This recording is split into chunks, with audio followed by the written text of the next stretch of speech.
Hello everybody, welcome back to this episode of Cop World. I'm your host, Pete Thron. This episode is about dogs. Most people love their dogs. Dogs are known as man's best friend. But back in the 80s and 90s, during the crack cocaine era, pit bulls were used as weapons for the drug dealers. They clipped their ears and their tails. The dogs were muscular. They trained them to hang from trees and to hold on to objects and swing to build their muscles.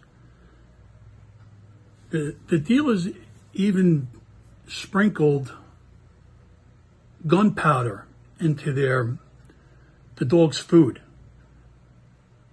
If that's done repetitively, the dog's senses will become heightened to a gun, the smell of a gun. And the dealers did this because it would alarm any of the gang members that were dealing or conducting business that a cop was in the area. One night while I was doing an undercover buy, I walked onto 122nd Street, which was known to us as Purple City. It was a very violent drug gang, the Purple Top Gang. I walked into a building where I knew they were dealing out of the lobby. And as I approached the lobby, I observed a female being served several vials of crack. I let her walk by me, and then I approached the dealer, who was a well-built man, and I asked for 5 vials. And right before I gave him the money, I pulled my shield out and announced myself as a police officer. Within seconds, he grabbed me and we began to fight, ultimately crashing through the entrance door of the building, rolling out to the sidewalk. He was on top of me because he was definitely stronger than I was.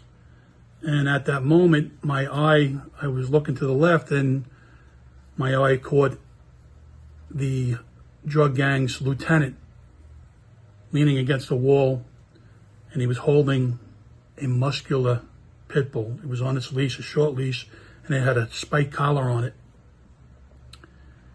The dog was yanking and barking. It wanted to be released and to attack. So the lieutenant gave the dog a command in Spanish, and he let go of the dog to attack me.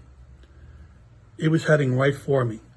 So I did an old wrestling move, which was a hip toss, and got the dealer off me and kicked him towards the dog, charging dog. The dog clamped onto the dealer's arm and was dragging him and whipping him around like a rag doll. I sprang to my feet, reached behind my back to get my .38. The lieutenant then gave the dog another command to stop the attack. He then gave another command and proceeded to charge at me. So I fired 4 shots into the dog. Each round, actually, it seemed like it pissed the dog off even more. It didn't put the dog down. Another undercover cop was in the area, and he stood over my shoulder and fired a final round into the dog's head, finally bringing the dog down.